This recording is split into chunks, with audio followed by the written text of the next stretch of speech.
পৌষের সকাল, কুয়াশা চাদরে ঢাকা চারপাশটা এক মায়াবী ধোঁয়াশায় আচ্ছন্ন। সকালের স্নিগ্ধ আলো গাছের পাতা থেকে ঝরে পড়া শিশুর বিন্দুতে চুমু খেয়ে ঝিরিক দিয়ে উঠছে। শীতের বাতাসের একদলা হিমের স্পর্শে বাড়ির আঙিনায় দাঁড়িয়ে থাকা পেয়ারা গাছটার পাতাগুলো থরথর করে কাঁপছে। বাতাসের গন্ধে একটা স্নিগ্ধতা, ঠিক যেন ভেজা মাটি আর শিশিরের যৌথ উচ্চারণ। সামিদ আলীর চারকোনা আঙ্গিনাটাকে ছোটোখাটো একটা বাগানও বলা চলে। গোলাপ, রজনীগন্ধা, বেলি, এমন হরেক রকমের ফুলের গাছ। এর ফাঁকে ফাঁকে মাথা তুলে আছে অ্যালোভেরা, পাথরকুচি সহ কয়েক রকমের সবজি গাছ। এই পুরো বাগানটুকু মৌটুসির পরম মমতায় গড়ে ওঠা এক টুকরো সবুজ স্বর্গ। বাগান করা বা গাছ লাগানোটা তার অন্যতম একটা শখ। বাড়িতে ছাদ, বারান্দা কোনোটা না থাকায় আঙ্গিনাতেই সেই শখ পূরণ করে সে। প্রতিদিন শত ব্যস্ততার মাঝেও সময় বের করে তাদের যত্ন নেয়। এই যেমন এখন সকাল সকাল তাদের পিছনে পড়ে লেগেছে। গাছের গোড়ার আগাছাগুলো উপড়ে ফেলে পানি দিচ্ছে সেগুলোতে। ফজরের আগেই ঘুম থেকে উঠেছিল। লালবানু বেগম তাহাজ্জুদ কালে ডেকে দিয়েছিলেন। সেই সময় উঠে পড়তে বসেছিল মৌটুসি। মাঝে ফজরের নামাজ পড়ে আবারও পড়া। তারপর ভোরের আলো পুরোপুরি ফোটার পর এই কনকনে শীতের মাঝে ঘর ছেড়ে বেরিয়ে এসেছে তার শখের বাগানে। মৌটুসির পানি দেওয়া প্রায় শেষের দিকে। গ্রিল দেওয়া বারান্দার দরজায় এসে দাঁড়ালো চড়ুই। উস্কো খুস্কো চুল, চোখে তখনও ঘুমের আলস্য। দুই হাত দিয়ে চোখ ডলতে ডলতে ঘুম ঘুম অস্পষ্ট স্বরে ডেকে উঠল, মাম্মা। চড়ুইয়ের আদরে ডাক কানে যেতে এদিকে ঘুরে তাকালো মৌটুসি। চড়ুইকে দেখে মৌটুসি চোখে মুখে এক টুকরো সকালের রোদের মতো মিষ্টি হাসি ফুটে উঠল। সে হাত থেকে পানির মগটা নামিয়ে রেখে বলল, আর ভোরের চড়ুই পাখির ঘুম ভেঙেছে। কথাটা শেষ হতে না হতেই চড়ুই চঞ্চল পায়ে দৌড়ে এলো। মৌটুসি এক হাতে আগলে নিল তাকে। নিজের গায়ে জড়ানো গরম চাদরের ভেতর চড়ুইকে জড়িয়ে নিয়ে আদুরে গলায় বলল, ঘরে চলো কিউটি পাই, এখানে অনেক ঠান্ডা। চড়ুইকে চাদরের ওমে আগলে নিয়ে মৌটুসি বাকি টবগুলোতে দ্রুত পানি দিয়ে দিল। এরপর চড়ুইকে কোলে তুলে নিয়ে হাঁটা দিল ঘরের দিকে। ওয়াটার হিটারে কুসুম গরম পানি করে চড়ুইকে ব্রাশ করিয়ে ফ্রেশ করে দিল। এরপর বিছানায় কম্বল মুড়ি দিয়ে বসিয়ে দিয়ে ফোনে কার্টুন বের করে তা হাতে ধরিয়ে দিল। বলল, বসে বসে কার্টুন দেখো মাম্মা, এখান থেকে বের হব না, বাইরে ঠান্ডা। চড়ুই আরাম করে খাটে হেলান দিয়ে বসে ফোনে ফেয়ারি টেলস কার্টুন দেখতে লাগলো। ওর পুরো মনোযোগ এখন ফোনের ভিতর। এদিকে মৌটুসি বাইরে টুকটাক কিছু কাজ সেরে রান্নাঘরে এলো। লালবানু বেগম পরোটা বানাচ্ছেন। মৌটুসি প্লেটে একটা পরোটা, ডিম পোচ আর মিষ্টি নিয়ে বারান্দার ডাইনিং টেবিলে রাখলো। তারপর ঘরে গিয়ে চড়ুইয়ের হাত থেকে ফোনটা নিয়ে রেখে দিল। এই যে চড়ুই পাখি, হয়েছে কার্টুন দেখা, এখন খেতে হবে, চলো। বলেই ওকে কোলে করে নিয়ে ডাইনিং টেবিলের সামনে রাখা উঁচু কাঠের টুলটাতে বসিয়ে দিল। টুলটা আলাদা করে চড়ুইয়ের জন্যই বানিয়ে নেওয়া হয়েছিল। এতে বসে ছোট্ট চড়ুই খুব সহজেই টেবিলের প্লেট হাতাতে পারে। অনেক আগে থেকেই চড়ুই নিজ হাতে খেতে পারে। মৌটুসি তাকে সেভাবেই তৈরি করেছে। শুধু রাতের খাবারটা মৌটুসি তুলে খাইয়ে দেয়, আর বাকি সময় চড়ুই নিজ হাতেই খায়। চড়ুইকে বসিয়ে দিয়ে মৌটুসি এবার ছামেদ আলীকে খাওয়াতে খাবার নিয়ে ওনার ঘরে চলে গেল। পৌষের হিমেল হাওয়া জানালার কাজ ছুঁয়ে ঘরে ঢুকেছে। সেই কনকনে শীতের সকালেও বোরাকের শরীরে উত্তাপের যেন কোনো কমতি নেই। পরনের নাইকি ব্র্যান্ডের কালো স্যান্ডো গেঞ্জিটা ঘামে কিছুটা ভিজে তার ফর্সা শরীরের সাথে লেপ্টে আছে। ফলে চেস্ট, ক্লিভেজ আর সিক্স প্যাকের পেশির গঠন সুস্পষ্ট হয়ে উঠেছে। কপাল আর সুঠাম বাইসেপের ওপর ঘামের বিন্দুগুলো আলোয় চিকচিক করছে। এক একটি তার সবেমাত্র জিম সেশন শেষ করে ফেরার জীবন্ত নিদর্শন। বোরাক বিছানায় ঘুমিয়ে থাকা বীরকে দেখে নিল একবার, তারপর গলায় একটা তোয়ালে ঝুলিয়ে ওয়াশরুমে ঢুকে পড়ল। গোসল সেরে ভেজা শরীরে সাদা বাথটাওয়াল জড়িয়ে বেরিয়ে এলো বোরাক। বাথটাওয়ালের সামনে ফাড়া দিয়ে ফর্সা বুকের কুচকুচে লোমগুলো উকিয়ে দিচ্ছে।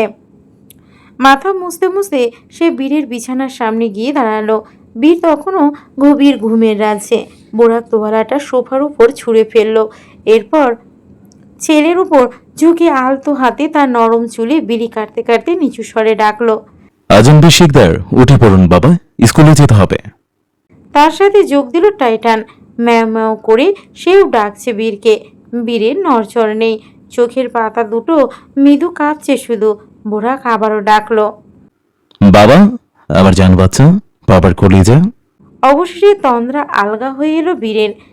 কভার মাথা এপাশ ওপাশ করে পিট পিট করে চোখ মেলে দিল সে।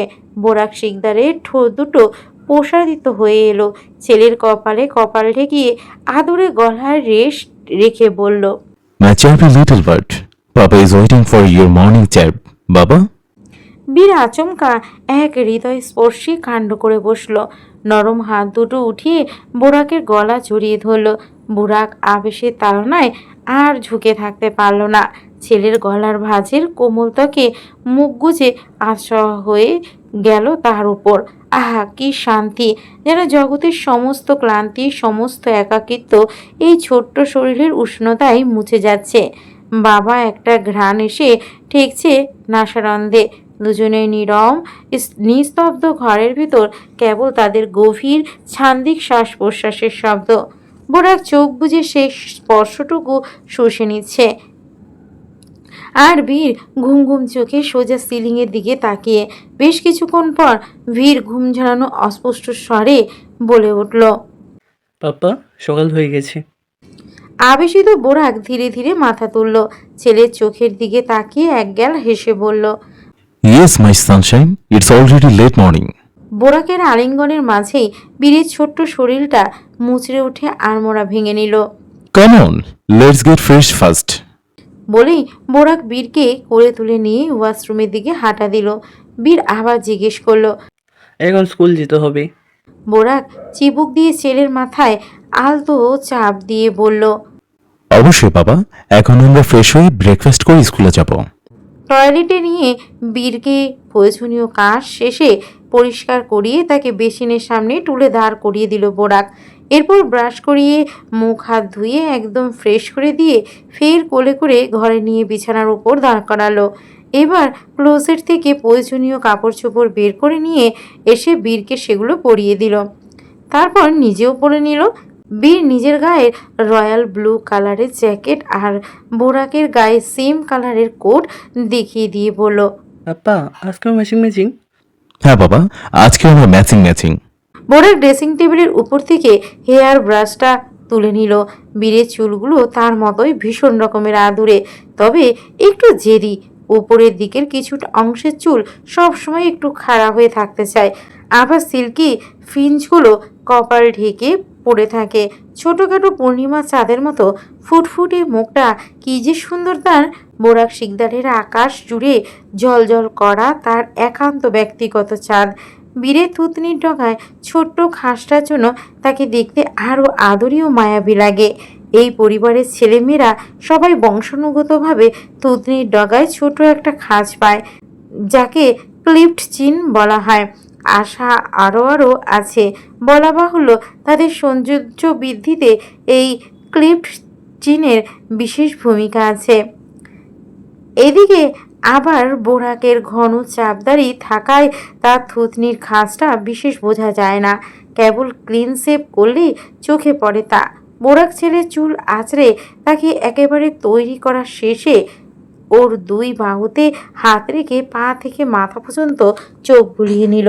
ছেলের অপার্থিব সৌন্দর্য দেখে মুগ্ধতায় আচ্ছন্ন হয়ে গর্বিত স্বরে বলল, আমার সাহসী ও সুদর্শন ছেলে। বীর পাপার মুখে নিজের প্রশংসা শুনে খুশিতে ডগমগ। এক গাল হেসে মুখ বাড়িয়ে বোরাকের দুই গালে শব্দ করে দুটো চুমু এঁকে দিল। এদিকে বাবা ছেলের ভালোবাসা দেখে টাইটান লেজ নাড়িয়ে এগিয়ে এসে ওদের মাঝখানে ঢুকে পড়ল। তারও এখন একটু আদরের আবদার। বোরাক ওর কোমল শরীরে একটু আদরে হাত বুলিয়ে দিতেই ম্যাও ম্যাও করে আপ্লুত হয়ে পড়ল সে। বোরাক প্রয়োজনীয় জিনিসপত্র ও বীরের স্কুল ব্যাগ সহ একেবারে তৈরি হয়ে বীরকে কোলে করে নিচে নেমে এলো। কাপড় সেলাইয়ের সুবাদে লালবানু বেগমের ঘরে পাড়ার মহিলাদের আনাগোনা লেগেই থাকে, কিন্তু দর্জি ঘরের কাজের মেয়ে মৌটুসি আর তার মেয়েকে ঘিরেই তাদের যত কাজ। তাদের নিজেদের থেকেও বেশি চিন্তা যেন মৌটুসিকে নিয়ে। আজ যেমন সকাল সকাল পাশের বাড়ির এক ভাড়াটিয়া মহিলা কাপড় সেলাইয়ের নামে এসে লালবানু বেগমের পাশে বসে বেশ আগ্রহ নিয়ে প্রশ্ন করলো, ভাবি, আপনার মাইয়াটারে বিয়া শাদি দিতেন না? দেখতে শুনতে তো মাশাআল্লাহ এখনো রূপবতীই আছে। লালবানু বেগম নিবিষ্ট মনে কাপড়ের মাপ নিচ্ছেন, মাথা না তুলেই উত্তর দিলেন, দিতাম না কেন? ভালা পাইলেই দিমু। মাইয়া তো আর আপন খাসার পোষার পাখি নয়। মহিলাটি যেন এই সুযোগেরই অপেক্ষায় ছিলেন। তা মাইয়াটারে কি করবেন? বাপের কাছে পাঠাইবেন? না, হ্যাঁ মাইয়ার লগেই থাকবো। মাইয়া যেই ঘরে যাইবো হেই ঘরেই যাইবো। কি কোন? এক মাইয়া সমেত কেটাই বিয়া করতে হেরে? তালাকের দোষ তাও মাইনা নেওয়ান যান, কিন্তু পোলাপান? শুনেন ভাবি, পরামর্শ দেই। আমার হাতে একখানা ভালো ঘর আছে, বিশাল বড় লোক। বউ মইরা গেছে, বয়স অল্পই, পোলাপায়েন কিছু নাই, সুন্দরী বউ খুঁজতাছে। কইতাছি আপনার নাতিটারে হের বাপের নিকট পাইঠা দেন। বাপের মাইয়া বাপের ঘরে থাকুক, আর আপনার মাইয়ারে আমি হেই ঘরে দেওয়ার ব্যবস্থা করতেছি।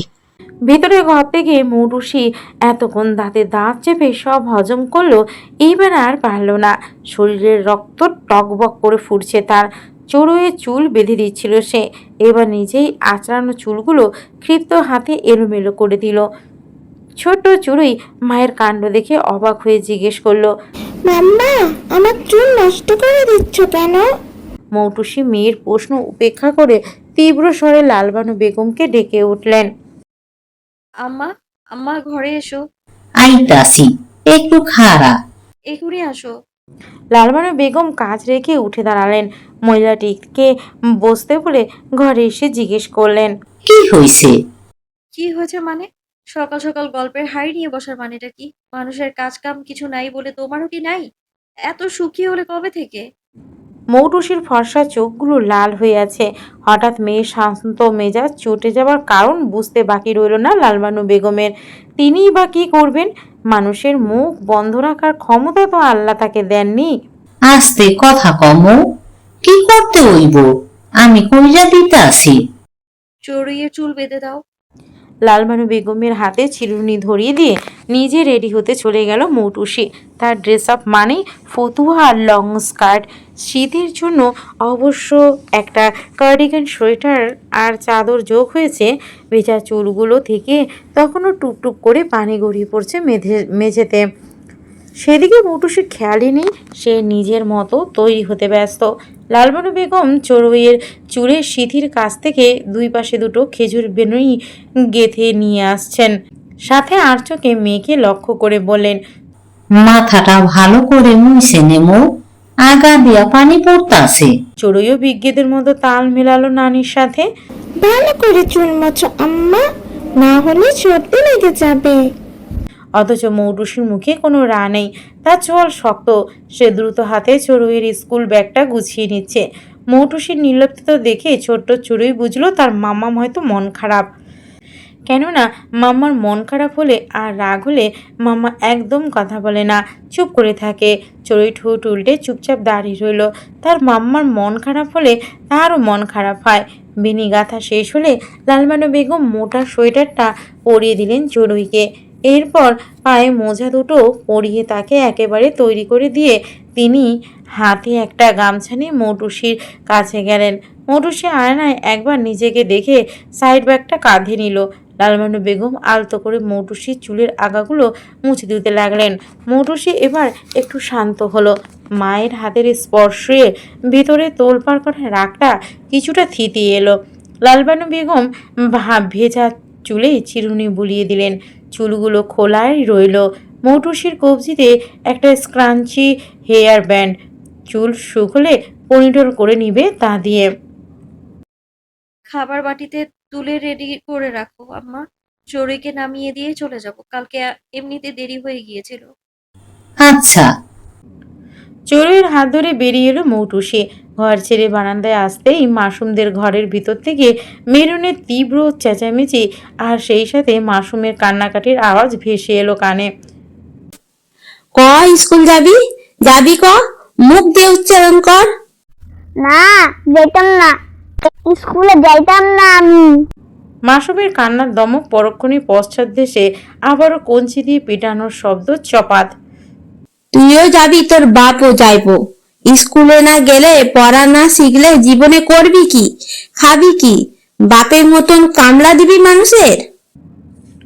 মাসুমের কান্নার দমক বেড়ে গেল। এদিকে চড়ুই ঠোঁট চেপে হেসে বিদ্রূপ করে বলল, উফ, কেমন লাগছে? আরে মারো মামিমা। মৌটুসি ভ্রুকুচকে শাসনের স্বরে বলল। চড়ুই পাখি এভাবে বলে না। চড়ুই মুখ ভেঙচে নিচু স্বরে বিড়বিড় করলো। কেন বলে না? মাস পচা ছেলে, মার খাক এখন। লালবানু বেগম দাঁত খিচিয়ে বিড়বিড় করলেন, সাওয়ারটারে মারতাছে কেমনে? পাষাণ পাষাণ সবার জীবনই অতিষ্ঠ কইরা ছাড়লো। মৌটুসি দীর্ঘশ্বাস ফেলে কিছুই না শোনার ভান করে চড়ুইয়ের হাত ধরে এগিয়ে যেতে লাগলো। কিন্তু মাসুমদের ঘরের পাশ দিয়ে যাওয়ার সময় মৌটুসি নিজেকে আর ধরে রাখতে পারল না। ভাইপোর কান্নার শব্দে বিষের মতো ঠেকছে তার কানে। থামলো সে, স্থির দৃষ্টিতে মেরুনের ঘরের দরজা দিকে তাকিয়ে গলাটা যত সম্ভব শান্ত কিন্তু তীক্ষ্ণ করে বলল, বাচ্চাকে মেরে কোনোদিনও সমাধান পাওয়া যায় না। বাচ্চা কেন স্কুলে যেতে চাইছে না আগে তা আদর করে জিজ্ঞেস করতে হয়। এই জন্যই লোকে বলে মা একটু শিক্ষিত না হলে সন্তানের কপালে দুঃখই লেখা থাকে। কথাটা বলে সে আর দাঁড়ালো না। চড়ুইকে নিয়ে বড় বড় কদমে বাড়ির আঙিনা পেরিয়ে বারান্দা থেকে বাইক বের করতে উদ্যত হলো। এদিকে মেহরুনের তীব্র গলা ভেসে আসছে, তুমি তো শিক্ষিত নাকি? দেখতাছি মায়ারে কি বানাইতাছো, ম্যাজিস্ট্রেস না টিওনো হইব? বাইসা থাকলে ঠিকই দেখমু আমি অশিক্ষিত আর আর আমার পোলা কামলাই দিব। মৌটুসি এসব তোয়াক্কা না করে বাইক বের করে গলির রাস্তায় তুলল। লালবানু বেগম মেইন দরজা পর্যন্ত এগিয়ে এলেন। চড়ুই বাইকে উঠে বসে এক হাতে মৌটুসির কোমর জড়িয়ে ধরল, তারপর পেছনে তাকে হাত নেড়ে বলল, নানিমণি থাকো, টাটা। যাও নানু, ভালো করে পড়াশোনা কইরো। আজকে আর মৌটুসি প্রথমেই কেক ডেলিভারি দিতে গেল না। কালকে একটু দেরি হয়ে গিয়েছিল বলে ভাবলো চড়ুইকে স্কুলে দিয়ে এসে পরে ডেলিভারি দুটো পৌঁছে দিবে। আজকে বেশ আগেভাগেই ক্লাসে এসেছে ওরা। সকালের শান্ত পরিবেশে এখনও খুব একটা ভিড় জমেনি, তাই সামনের সারির একটা বেঞ্চ ফাঁকা। চড়ুই দৌড়ে গিয়ে সেখানে বসে পড়ল। মৌটুসি ব্যাগটা টেবিলে রেখে নিজের পাশে বসে পড়ল। তারপর সাইড ব্যাগ থেকে দুটো সেন্টার ফ্রুট বের করে একটা নিজে মুখে পুরে নিয়ে অন্যটা চড়ুইকে দিল। চড়ুই আবার হাত পেতে বলল, আমার বীর বন্ধুর জন্য একটা দাও। মৌটুসি মুচকি হেসে আরও 3-4টার মতো চড়ুইকে দিল। মৌটুসির ব্যাগে চুইংগাম হলো কম্পালসারি একটা জিনিস। গতদিন তড়িঘড়ির মাঝে ক্লাসরুমটা ভালো করে দেখার সুযোগ হয়নি মৌটুসির। আজ চুইংগাম চিবোতে চিবোতে চোখ জোড়া চারিপাশে ঘুরে এলো। ক্লাসরুমের পরিবেশটা সত্যিই অন্যরকম, একটু বেশিই গোছালো, একটু বেশি প্রাণবন্ত। দেয়ালগুলোতে বিভিন্ন থিম ভিত্তিক সুন্দর সুন্দর পেইন্টিং, এমনকি ছাদটাও বাদ যায়নি। উন্নত মানের স্কুলের ক্লাসরুম বলে কথা। পরিচ্ছন্ন আলো বাতাস ভরা সৃজনশীলতায় ভরপুর। গোটা স্কুলটাই অন্যরকম। স্কুল প্রাঙ্গণটা ছোটোখাটো একটা পার্ক বলা চলে। জায়গায় জায়গায় দোলনা, স্লাইডার বসানো। স্কুল এত সুন্দর হলে বাচ্চারা আবার আসতে চাইবে না স্কুলে? এদিকে চড়ুইয়ের চোখে মুখে অধীর প্রতীক্ষা। সে চুইংগাম চিবোতে চিবোতে ছোট্ট ছোট্ট হাত দুটো দিয়ে বেঞ্চের প্রান্তটা আঁকড়ে বসে আছে। প্রতীক্ষিত চোখ দুটো দরজার দিকে তাকিয়ে। এবার চোখ ফিরিয়ে মৌটুসির দিকে তাকিয়ে জিজ্ঞেস করলো, মাম্মা, বীর বন্ধু কখন আসবে? মৌটুসি খুব মনোযোগ দিয়ে পেইন্টিং করা দেওয়ালের লেখাগুলো পড়ছিল। চড়ুইয়ের কথা শুনে ওর দিকে ফিরে কপালে একটা চুমু খেয়ে বলল, চলে আসবে কিউটি পাই। এখনো তো ক্লাসের সময় অনেকটা বাকি, ধৈর্য ধরে একটু বসো। চড়ুই ঠোঁট উল্টে বসে রইল। মৌটুসির হাতে অনেক কাজ।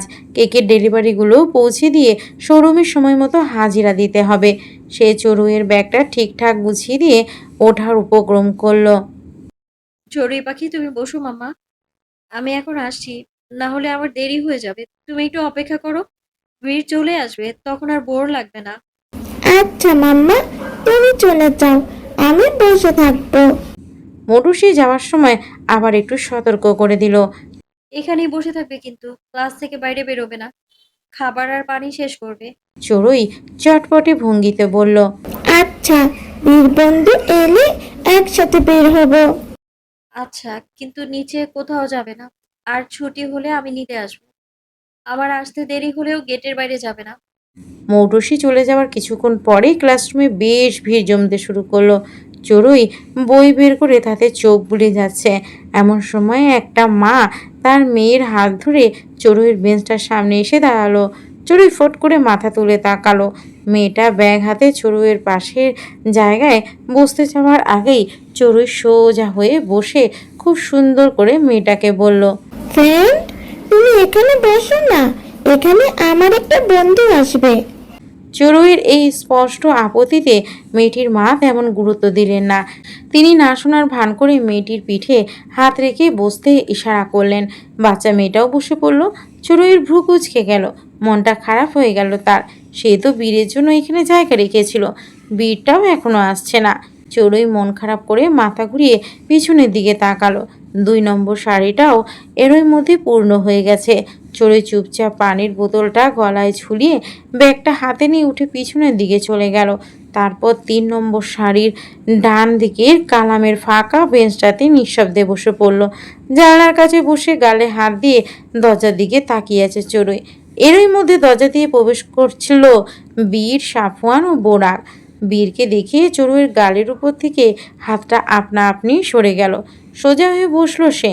কিছুক্ষণ আগেই অভিমানে পাউট করে রাখা ঠোঁট দুটো মুহূর্তের মধ্যে খুশিতে 2 দিকে প্রসারিত হয়ে এক টুকরো মিষ্টি হাসিতে রূপ নিল। সিট থেকে দাঁড়িয়ে পড়ল চড়ুই। বীরের দৃষ্টি আকর্ষণ করতে ছোট্ট হাতটা উঁচিয়ে নাড়াতে নাড়াতে প্রাণোচ্ছল গলায় ডেকে উঠল, বীর বন্ধু, এখানে এসো। চড়ুইয়ের ডাক অনুসরণ করে ওদিকে তাকালো বীর। চড়ুইকে দেখে তার ঈষৎ বাদামি চোখ দুটো খুশিতে চকচক করে উঠল। বোরাকের হাতে থাকা হাতটা আরো শক্ত করে ধরল বীর। চড়ুইয়ের দিকে আঙ্গুল তাক করে বলে উঠল, পাপ্পা, ওই যে চড়ুই পাখি। বোরাক সেদিকেই এগিয়ে গেল। ওরা কাছাকাছি আসতেই চড়ুই বলল, বীর বন্ধু, তুমি এত দেরি কেন করলে? আমি তোমার জন্য জায়গা রেখেছিলাম, পরে ওখানে আমার ফ্রেন্ড বসে গিয়েছে। দেরি করলেন একটু। চড়ুইয়ের পাশে বসে পড়ল বীর। সাফওয়ান টেবিলের উপর বীরের ব্যাগটা রাখলো। চড়ুইয়ের দিকে তাকিয়ে মিষ্টি করে হেসে বলল, বিটের চড়ুই পাখি কেমন আছে? আমি ভালো আছি সাফওয়ান চাচ্চু, তুমি কেমন আছো? চাচুও ভালো আছে মামনি। বীর এবার উৎসাহ নিয়ে বোরাকের হাত ধরে দেখিয়ে দিয়ে বলল। চড়ুই পাখি, দেখো আমার পাপ্পা। বোরাক চড়ুইয়ের দিকে তাকিয়ে স্নিগ্ধ হাসলো, মাথায় আলতো হাত বুলিয়ে বলল, স্পেরা, মাশাআল্লাহ, ভীষণ মিষ্টি একটা পাখি মা তুমি। এত কিছুর মাঝেও চড়ুইয়ের মুখে সবসময়ের মতো সেই পরিচিত উজ্জ্বল হাসিটা ফুটল না। সে কেবল অপলক দৃষ্টিতে তাকিয়ে রইল বোরাকের দিকে, যেন ওই মানুষটার মাঝে অনেক কিছু পরখ করে নিচ্ছে সে। বীরের সাথে টুকটাক বিষয়ে 2-1টা কথা বলে এবার বেরিয়ে যাওয়ার জন্য উদ্যত হলো বোরাক। বিদায় নেওয়ার আগে নিচু হয়ে বীরের কপালে আলতো করে একটা চুমু এঁকে সরে আসার সময় বোরাকের নজর গেল চড়ুইয়ের দিকে। বাচ্চা মেয়েটা এক দৃষ্টিতে তাকিয়ে আছে তার দিকে। ছোট্ট ছোট্ট মায়াবী দুটো চোখ দুটিতে যেন এক নিদারুণ তৃষ্ণা, কত না বলা কথা, আবদার। কেন যেন ওই সরল দৃষ্টি বোরাকের হৃদয়ে কোনো এক সংবেদনশীল কোণকে গভীরভাবে ছুঁয়ে গেল। বোরাক স্থির থাকতে পারল না। মায়ার আবেশে স্বয়ংক্রিয়ভাবে ওর ডান হাতটা আলতো করে চড়ুইয়ের নরম গালে স্পর্শ করালো। চড়ুইয়ের চোখের অফুরন্ত মায়ার দিকে তাকিয়ে ফের নিচু হলো বোরাক। বীরের কপালে যেমন চুমু খেয়েছিল ঠিক সেভাবেই চড়ুইয়ের কপালও পরম মমতায় একটা চুমু এঁকে দিল এই বাবা। চড়ুই পাখি পড়াশোনা করবে না? চড়ুইকে হাত পা গুটিয়ে চুপচাপ বসে থাকতে দেখে ওর ডান দিকের ফ্রেঞ্চ বেনিটা আলতো করে ছুঁয়ে জিজ্ঞেস করলো বেড। আড়মোড়া ভেঙে সোজা হয়ে বসলো চুরই, বলল, এখন পড়বো না, মিস আসলে পড়বো। তারপর চুরি ব্যাগ থেকে দুটো সেন্টার ফ্রুট বের করলো। একটা বীরের দিকে বাড়িয়ে দিয়ে অন্যটা ছিঁড়ে মুখে পুরে নিল। বীরকে তারটা হাতে ধরে থাকতে দেখে বলল, বীর বন্ধু, খাচ্ছ না কেন? তুমি চুইংগাম খাও না? বীর সরল চোখে তাকিয়ে থেকে ছোট্ট স্বরে বলল। আমি ছিলতে পারি না। চড়ুই এবার বীরের হাত থেকে চুইংগামটা নিয়ে চট জলদি দাঁত দিয়ে র্যাপারটা ছিঁড়ে ক্যান্ডিটা বের করে দিল। বীর হাত বাড়িয়ে সেটা নিয়ে মুখে পুরে নিল। এরপর দুজন একে অপরের দিকে তাকিয়ে তাল মিলিয়ে শব্দ করে চুইংগাম চিবোতে লাগলো। কিছুক্ষণ চিবানোর পর চড়ুই জিহ্বা দিয়ে একটা বাবল বানালো। তা দেখে বীর বিস্মিত কণ্ঠে বলল, তুমি বাবল বানাতে পারলো? আমার সাফান চাচ্চুও পারে। চুরুই তার বাবলটা ফাটিয়ে বীরের দিকে তাকালো। ভাবটা এমন যেন সে পাহাড় জয় করেছে। তুমি পারো না? বীর মাথা নেড়ে বলল। না, আমি পারি না। সাফান চাচ্চু বলেছে আমাকে শিখিয়ে দিবে। চুরুই এবার একটু সিনিয়রের ভাব নিল। ছোট ছোট চোখে বড়দের মতো আত্মবিশ্বাস। বীরের দিকে তাকিয়ে কিছুটা গম্ভীর গলায় বলল সে, আচ্ছা, তুমি যখন একটু বড় হবে আমিও শিখিয়ে দিব তোমাকে কিভাবে চুইংগাম দিয়ে বাবল বানাতে হয়। বীর ও চুরুইয়ের মিষ্টি মিষ্টি সরল কথোপকথনের মাঝেই তাদের ক্লাসমেট রোহান নামের একটা ছেলে বেঞ্চের সামনে এসে দাঁড়ালো। ছেলেটা বয়সের তুলনায় একটু বেশিই চোরপাকা আর চঞ্চল। রোহান প্যান্টের পকেটে দুই হাত গুজে বাঁকা চোখে বীরের দিকে তাকিয়ে খ্যাসখ্যাসে গলায় জিজ্ঞেস করলো। বীর ও চুরুইয়ের মিষ্টি মিষ্টি সরল কথোপকথনের মাঝেই তাদের ক্লাসমেট রোহান নামের একটা ছেলে বেঞ্চের সামনে এসে দাঁড়ালো। ছেলেটা বয়সের তুলনায় একটু বেশিই চোরপাকা আর চঞ্চল। রোহান প্যান্টের পকেটে দুই হাত গুজে বাঁকা চোখে বীরের দিকে তাকিয়ে খ্যাসখ্যাসে গলায় জিজ্ঞেস করলো। এই যে তোতলা, তোর নামটা একবার বলতো। বীর বেশ সরল মনে নিজের মতো করেই উত্তর দিল। আজানবিল শিকদার। রোহান যেন এমন সুযোগেরই অপেক্ষা করছিল। এবার মুখটা বিকৃত করে বীরের কথাটাকে বিদ্রূপের সুরে কপি করে বলল, আজান বিল শিকদার? কিসের বিল রে? নদী, খাল, বিল, তোতলার ঘর তোতলা? এতক্ষণ চুপচাপ সব দেখছিল চড়ুই। রোহানের এমন আচরণে তার ভ্রুযুগলের সন্ধি স্থলে গভীর ভাঁজ পড়ল। চোখের মণি দুটো রাগে চিকচিক করে উঠল। এই পর্যায়ে সে বিরক্ত গলায় বলল, এই ছেলে, তুমি পচা কথা বলো কেন? রোহান এবার চড়ুইয়ের দিকে তাকিয়ে চিকন ঠোঁট দুটো প্রসারিত করে মনোমুগ্ধকর এক হাসি দিল। বা হাত পকেট থেকে বের করে চুলে ব্যাগ ব্রাশ মতো করে বলিউড বিখ্যাত শাহরুখ খানের ভাব নিয়ে বলল, হাই কিউটি, তুমি মন খারাপ করছো কেন? তোমাকে তো বলছি না। কিন্তু আমার বন্ধুকে কেন বলছো? ওই তোতলা তোমার বন্ধু? কিউটি, তোমার বন্ধু হবে আমার মতো জুনিয়র কিং শাহরুখ খান। ও তোতলা তো এখনো ফিডার খায়। চড়ুই ভ্রু কুচকে বলল, বীর ছোট মানুষ, তাই ফিডার খাই। ছোট না, পুচকো, তাও ফিডার খাওয়া তোতলা পুচকো। বলেই খিক খিক করে হাসতে লাগলো রোহান। চুরি কিছু বলতে যাবে তখনই আরেকজন ছেলে দরজার কাছ থেকে রোহানের নাম ধরে ওকে ডাক দিল। রোহান চুরুইয়ের দিকে তাকিয়ে একগাল হেসে বলল, আচ্ছা কিউটি, থাকো, বাই, পরে দেখা হবে।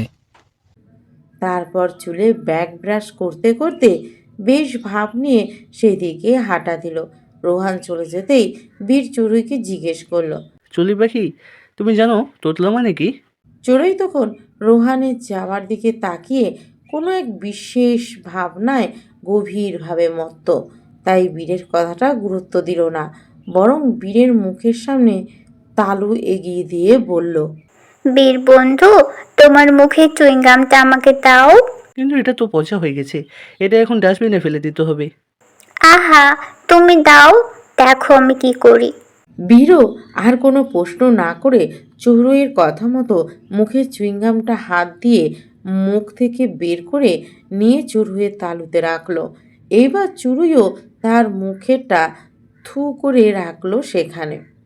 এরপর দুটো এক জায়গায় পিণ্ড করে উঠে রোহানের বেঞ্চের কাছে গিয়ে এইদিক ওদিক ভালো করে তাকিয়ে নিল। সবাই নিজেদের নিয়ে হইচই করতে ব্যস্ত, এদিকে কারো খেয়ালই নেই। এই সুযোগে চড়ুই চুপি চুপি রোহানের সিটে চুইংগামটা ভালো করে মাখিয়ে দিয়ে দ্রুত নিজের জায়গায় ফিরে এলো। এদিকে বীর এক প্রকার হাবলার মতোই তাকিয়ে আছে। চড়ুই আসতেই ওকে জিজ্ঞেস করলো। ওখানে গিয়ে কি করলে চুলি পাখি? চড়ুই বীরের মুখের কাছে মুখ নিয়ে ফিসফিস করে বলল, কিছু না, চুপ করে থাকো, এখন কথা বলো না, একটু পর নিজেই দেখতে পারবে। এর কিছুক্ষণ পর ক্লাসরুমে মিস প্রবেশ করলেন। রোহান সহ সকল বাচ্চারা দ্রুত পায়ে দৌড়ে এসে নিজেদের সিটে বসলো। রোহান বেঞ্চে বসার সাথে সাথেই তার প্যান্টের পিছনের অংশ সিটের সাথে কেমন যেন আটকে গেল। বিষয়টা বুঝতে না পেরে একটু নড়াচড়া করলো সে, আর তাতে প্যান্টের কাপড়টা চুইংগামের আঠায় আরও জাঁকিয়ে বসলো।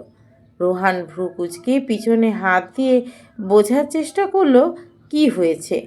আঙ্গুলে আঠালো কিছু লাগতেই প্রচণ্ড বিরক্তিতে মুখটা বিকৃত করে ফেলল সে। বিব্রত হয়ে একবার ডানে একবার বামে তাকালো।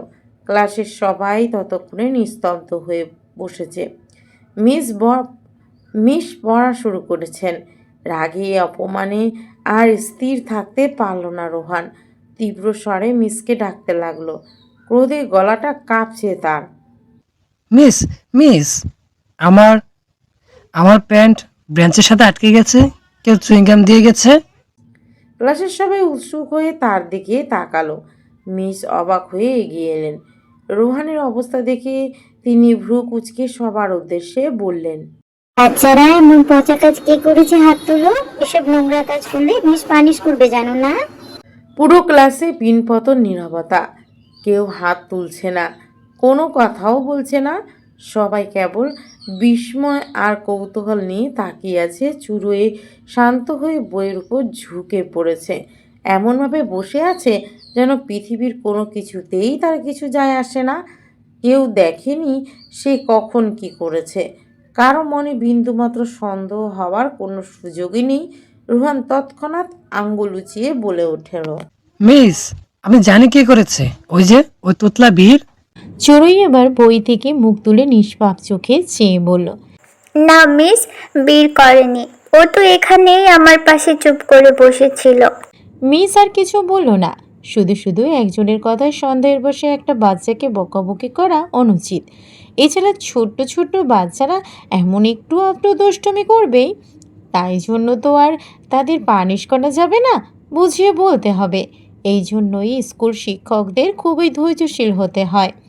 মিস রোহানকে ফ্রেশ করাতে তাকে নিয়ে কমন রুমে চলে গেল। প্রথম ক্লাস শেষে আজ আবারও নীতি এলো চড়ুইদের ক্লাসে, হাতে বড়সড় একটা চকলেটের বাক্স। বীরকে খুঁজে নিয়ে হাসি মুখে ওর দিকে এগিয়ে এলো। চকলেটের বাক্সটা দিয়ে মিষ্টি মিষ্টি কয়েকটা কথা বলল, আদরও করলো। বীর বরাবরের মতোই গুড বয় হয়ে সায় জানাচ্ছে। আজ আর বীরের পাশে বসে থাকা চড়ুইকে দৃষ্টি এড়ালো না নীতির। খানিক অবাক হয়েই জিজ্ঞেস করলো, তুমি চড়ুই না? চড়ুই উপর নিচ মাথা নাড়িয়ে বলল, হ্যাঁ। এখানে ভর্তি হয়েছে বুঝি? চড়ুই আবারও মাথা নাড়িয়ে সায় দিল। হ্যাঁ। এবার তাচ্ছিল্যের ভাবে ঠোঁটের ডান কোণাটা মৃদু প্রসারিত হয়ে উঠল নীতির। তবে বাহ্যিক অভিব্যক্তি স্বাভাবিক রাখার চেষ্টা করে কেবল ছোট্ট করে বলল, ভালোই। নীতি চলে গেলে বীর চকলেটের বক্সটা খুলল। দুই হাতে তালু ভরে চকলেট নিয়ে চড়ুইয়ের দিকে এগিয়ে দিয়ে বলল, চুলি পাখি নাও।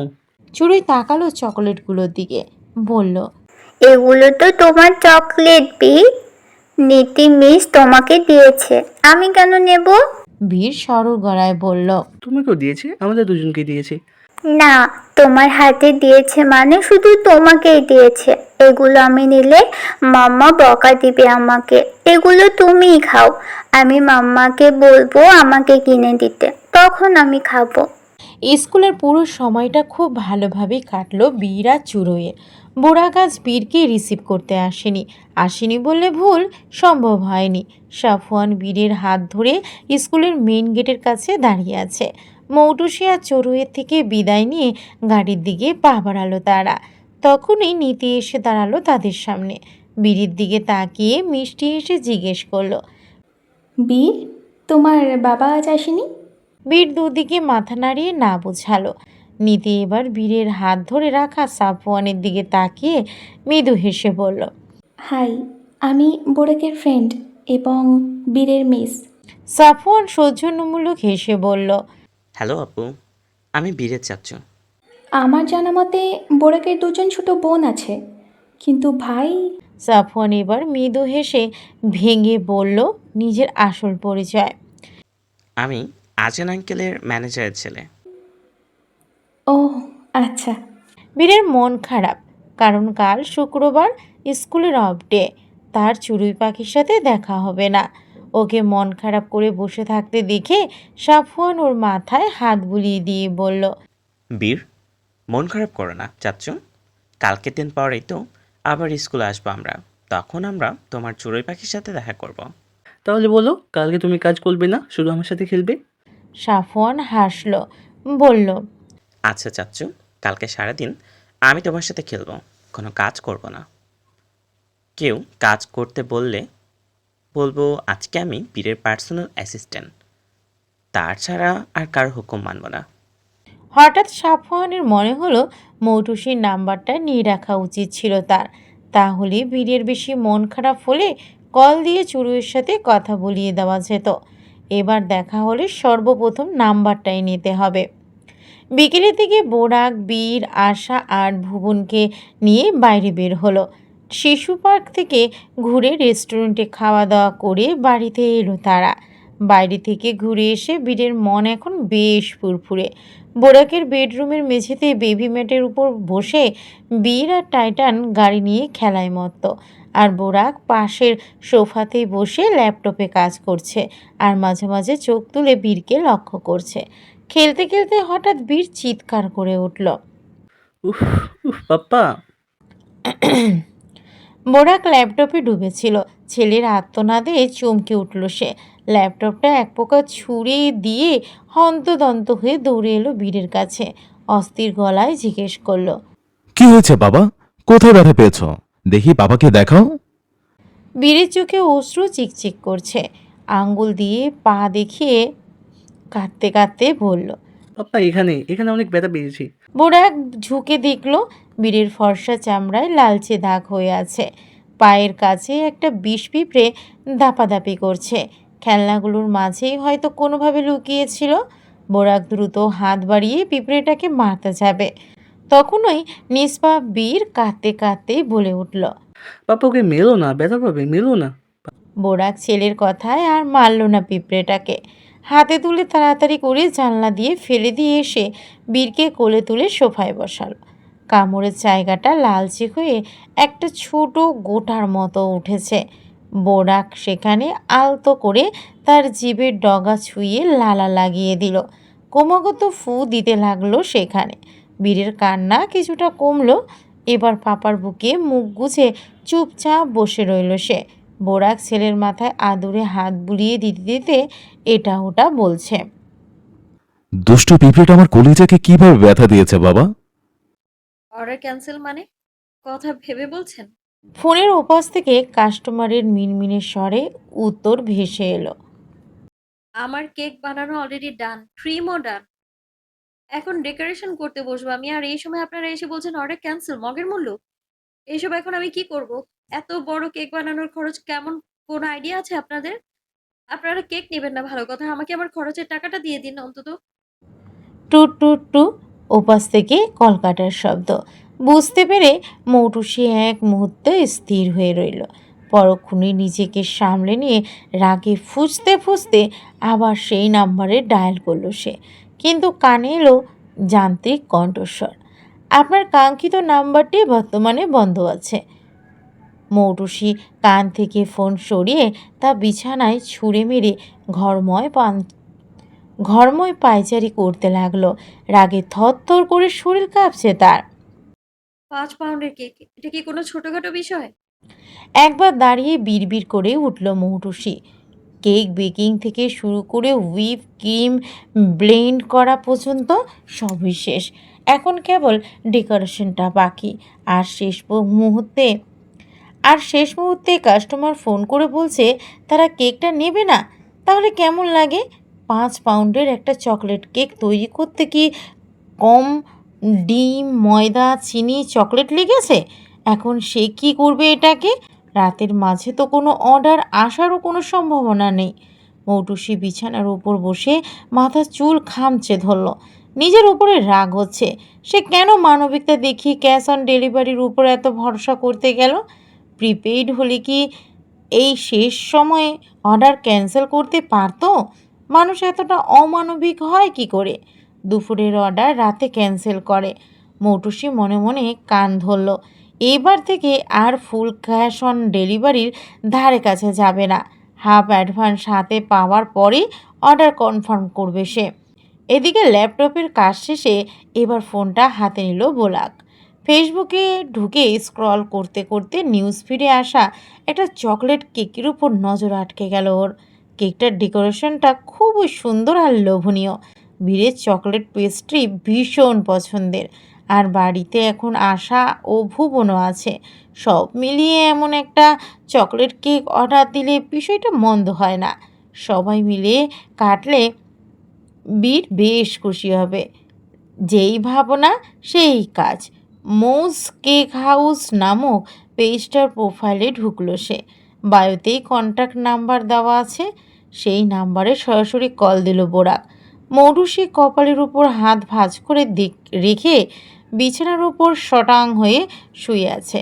তার পাশেই চড়ুই বসে রং পেন্সিল দিয়ে নিজের মতো আঁকিবুকি করছে খাতায়। এমন সময় ফোনের রিংটোন বেজে উঠল।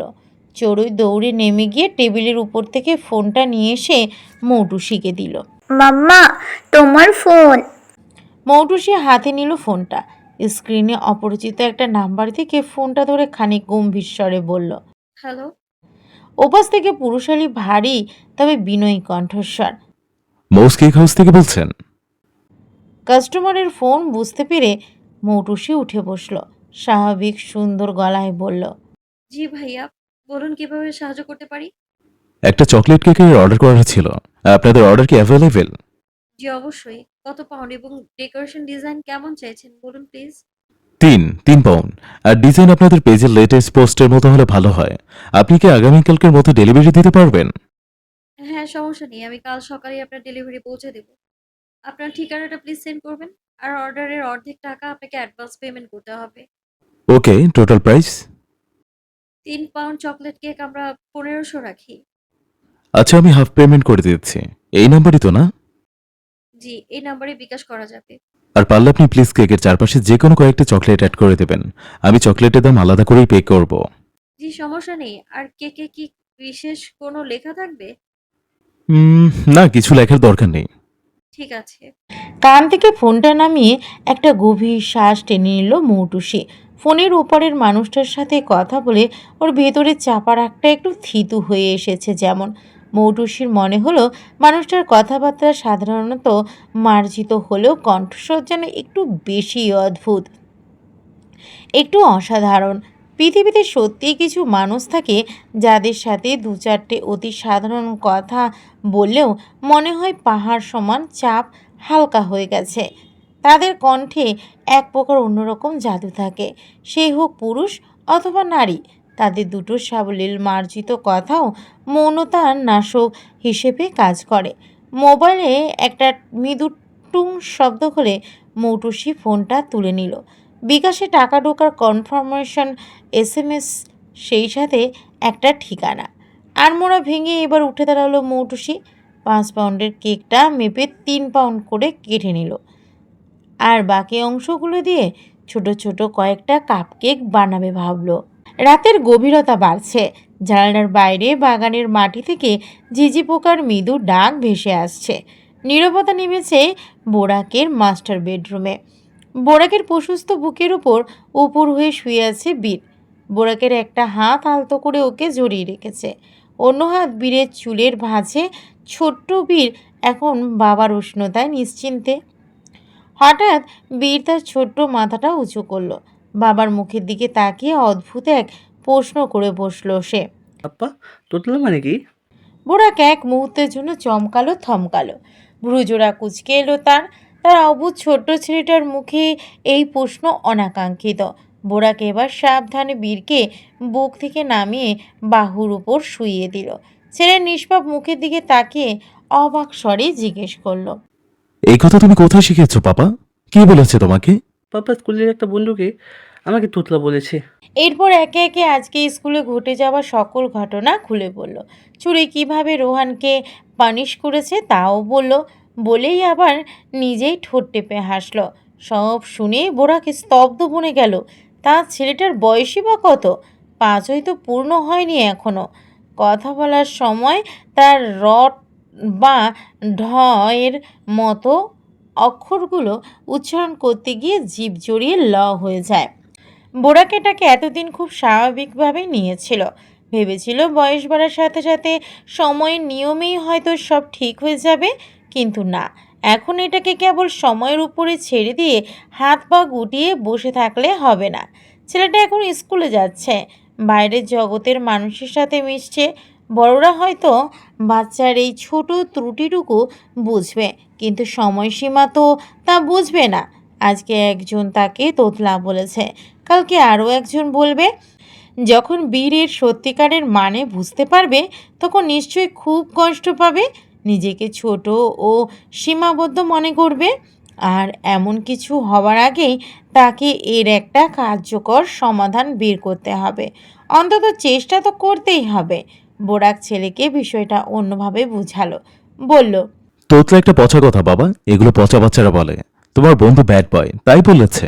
ব্যাড বয়রা এমন অনেক অনেক পচা কথা বলে, তাদের কথায় তুমি মন খারাপ করবে না, কানে না নিয়ে চুপ করে থাকবে, সেখান থেকে চলে আসবে, তাহলে তারা বিরক্তই আর বলবে না। বীর বোরাকের খোঁচা খোঁচা দাড়িযুক্ত গালে হাত ছুঁয়ে সায় দিল। ওকে পাপা, চলে পাখিকে বলবো চুপ করে থাকতে, ওরা পচা। বেলা 8টা, শিকদার ম্যানশনের গেটের উপর এসে পড়েছে। মোটু সে ঠিকানা অনুসরণ করে কাঙ্ক্ষিত গেটের সামনে এসে বাইক দাঁড় করালো। হেলমেট খুলে চুলের পনিটেল এবার হাত বুলিয়ে সামনে তাকালো সে। বিশাল গেট, ভিতরে ছায়া ঘেরা বাগান, কিন্তু আশেপাশে কেউ নেই।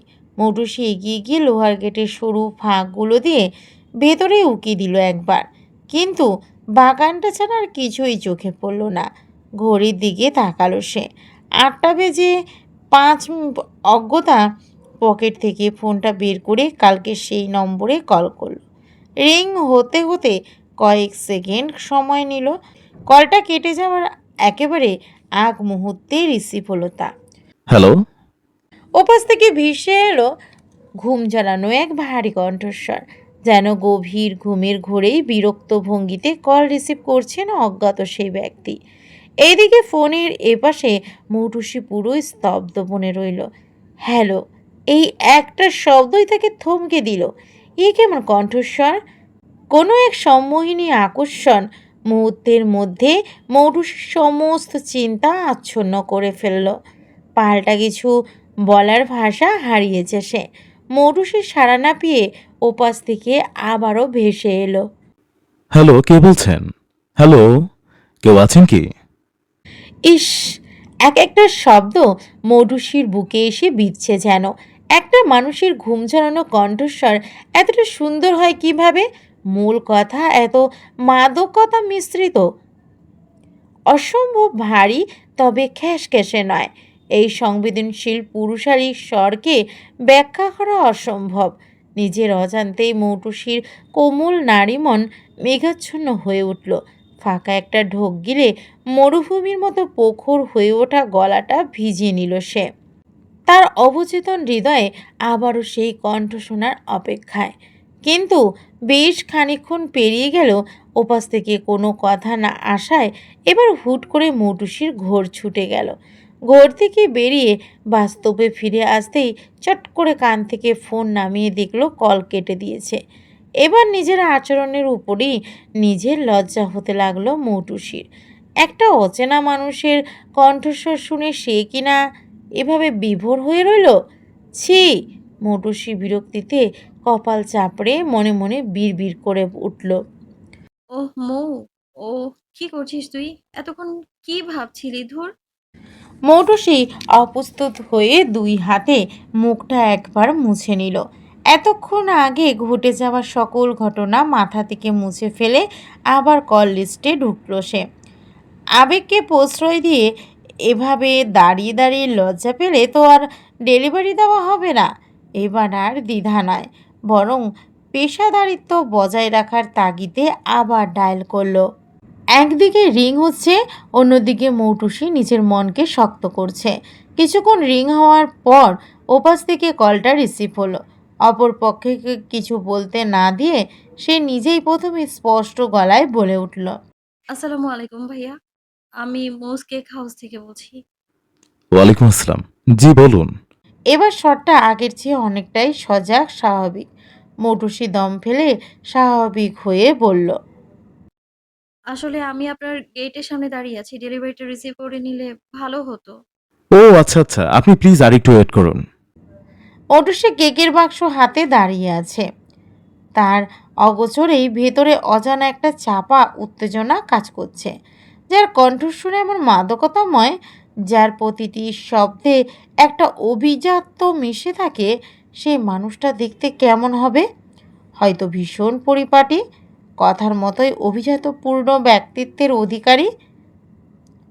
উত্তেজনার পারদ নিয়ন্ত্রণ করার জন্য সে বারবার গায়ে জড়ানো চাদরের পাড়টা ঠিক করে নিচ্ছে। এমন ছেলে মানুষই কোনো মানেই হয় না মৌটুসির কাছে। তবুও অবাধ্য বুকের ভিতরে ধুকপুকারিটাকে থামছেই না।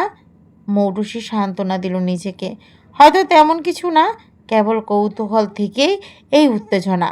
অথচ এই শীতের সকালে মৌটুসির কল্পনাতে এক বালতি ঠান্ডা পানি ঢেলে দিয়ে গেট খুলে এক মাঝ বয়সী লোক বেরিয়ে এলো।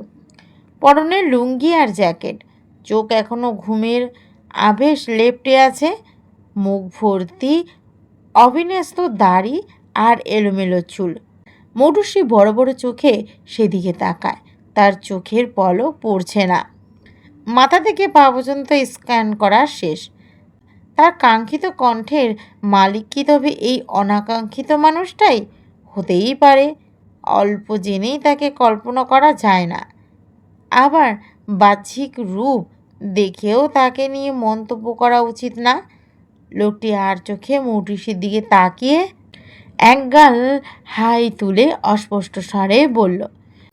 আপনি কি কেক লয়ে আইছেন? লোকটার কথা শুনে মৌটুসি আরেক দফা চমকালো, সাথে স্তম্ভিত হয়ে গেল। লোকটির উচ্চারণের ধরন, স্বরের টান, সব কিছু একদম সাধারণ আঞ্চলিক, গভীর অভিজাত্য ভরা কণ্ঠস্বর নয়। এবার সে নিশ্চিত এই মানুষটা সেই ব্যক্তি নন। তবে মৌটুসি নিজের উপরই চরম বিরক্তি। কেন সে এত কল্পনাপ্রবণ হয়ে উঠছে? কেন একটা কণ্ঠস্বর তাকে এতটা প্রভাবিত করছে? মৌটুসি দীর্ঘশ্বাস ফেলে কেকের বাক্সটি বাড়িয়ে ধরল। লোকটা আলসেমি করে বক্সটা হাতে নিল, জিজ্ঞেস করলো, আর কত পাইতেন? বাকি 800 টাকা। লোকটি জ্যাকেটের পকেট থেকে খসখসে কিছু নোট বের করতে করতে বলল। আচ্ছা দিতাছি। দাঁড়িয়ে থাকতে থাকতে মৌটুসির নজর গেল সামনের খোলা গেটটার দিকে। গেট খোলা, দরজার ভেতর থেকে অফ হোয়াইট রঙের বিশাল ট্রিপ্লেক্স বাড়িটি সরাসরি দৃশ্যমান। মৌটুসি বেশ অবাক হলো। ছোটোখাটো কোনো রাজপ্রাসাদের চেয়ে কোনো অংশে কম নয় বাড়িটা। এত সুন্দর বাড়িও তাদের রাজশাহীতে আছে। এবার আরেকটু ভালো করে তাকাতেই মৌটুসির চোখ জোড়া বিস্ময়ে বড় হয়ে গেল। গেটের উপর বড় বড় অক্ষরে লেখা শিকদার ম্যানসান। বুকের ভেতরটা ধক করে উঠল তার। সে কি তবে খোদ শিকদার বাড়িতে ডেলিভারি দিতে এসেছে? রাজশাহী অঞ্চলে শিকদার বংশকে চেনে না এমন মানুষ মেলাভার। এলাকার অন্যতম অভিজাত্যপূর্ণ এবং প্রভাবশালী বংশ হিসেবে তাদের খ্যাতি অনেক পুরনো। এমনকি প্রাক্তন মেয়র আজান উদ্দিন শিকদারও ছিলেন এই বংশের একজন। মানুষ আজও শ্রদ্ধার সঙ্গে স্মরণ করে তিনি কি অসাধারণ দক্ষতার সঙ্গে পুরো পৌরসভাকে নিয়ন্ত্রণ করতেন। ভদ্রলোকের মৃত্যুর পর থেকে সেই শৃঙ্খলা আর শান্তির দেখা যেন আর মিলেই না শহরে। সে কিনা এই শিকদার বাড়িরই একজনকে এতক্ষণ কল্পনা করেছে। তার কণ্ঠের উপর ক্রাশ খেয়ে বসে আছে।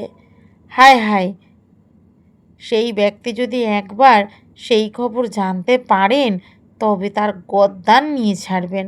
আল্লাহ! তখনই সামনের লোকটা টাকা এগিয়ে দিয়ে তার দিকে। এই নেন আপনার বাকি টাকা। মোটু সে চোখ সরিয়ে টাকাগুলোর দিকে তাকালো। খপ করে সেগুলো নিয়ে কোনো গুনাগুনি ছাড়া ব্যাগে ঢুকিয়ে নিয়েই বাইকের কাছে ফিরে এলো। এখান থেকে পালাতে পারলেই বাঁচে সে।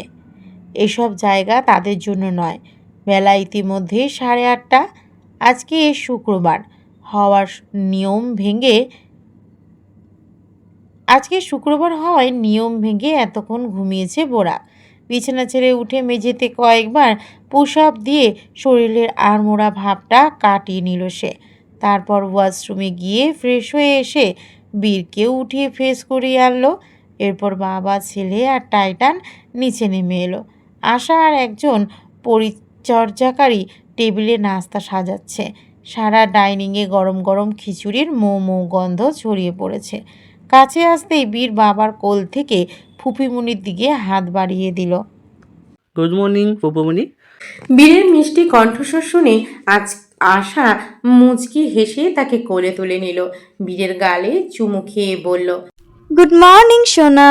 আমার বাবাটার ঘুম ভেঙেছে? তারপর বোরাকের দিকে তাকিয়ে বলল, শুভ সকাল ভাইয়া। বোরাক চেয়ার টেনে বসতে বসতে বলল, শুভ সকাল। ভুবন কোথায়? ঘুমাচ্ছে ভাইয়া। ভোরে উঠে জ্বালাতে শুরু করেছিল, একটু আগে আবার ঘুমালো। তুইও ভুবনের সাথে একটু রেস্ট করে নিতে পারতি।